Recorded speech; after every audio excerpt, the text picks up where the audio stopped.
അപ്പം ഇത് വേറൊന്നുമല്ല, എൻ്റെ 7ാം ക്ലാസ്സിലെ കുട്ടികൾ എനിക്ക് തന്ന ഒരു ലെറ്ററാണ്. അപ്പോൾ അവർ ഇവിടുന്ന് 8ാം ക്ലാസ്സിലേക്ക് പോവുകയാണ്. ഞാൻ 7 വരെ ട്യൂഷൻ എടുക്കുന്നുള്ളൂ. അപ്പോൾ അവർ എനിക്കൊരു ലെറ്റർ എഴുതി തന്നിട്ടുണ്ട്. ഞാനത് വായിക്കാം. ഡിയർ ചേച്ചി, we are so happy that you are our teacher. You are been a wonderful teacher. You helped us to learn new things. You have taught us everything a teacher would do. We will miss you. You are my rainbow. By 7th student. എനിക്ക് ഒത്തിരി സന്തോഷമുണ്ട്, ഒരുപാട് സന്തോഷമുണ്ട് എൻ്റെ കുട്ടികൾ ഇങ്ങനെ എനിക്ക് തന്നല്ലോ എന്ന്. കാരണം ഇതൊക്കെയാണ് നമ്മുടെ റിവാർഡ്, നമുക്ക് കിട്ടുന്ന അവാർഡുകൾ. നമ്മുടെ കുട്ടികൾ അക്സെപ്റ്റ് ചെയ്യുന്നതാണല്ലോ നമുക്ക് ഏറ്റവും വിലപ്പെട്ടത്. അതെനിക്ക് കിട്ടി. വളരെ സന്തോഷം മാത്രമേ ഉള്ളൂ. എല്ലാ മക്കളും നന്നായിട്ട് പഠിക്കുക, നല്ല കുട്ടികളായിട്ട് വളരുക.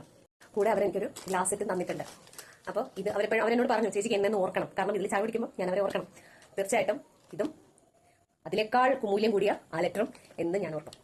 Thank you so much.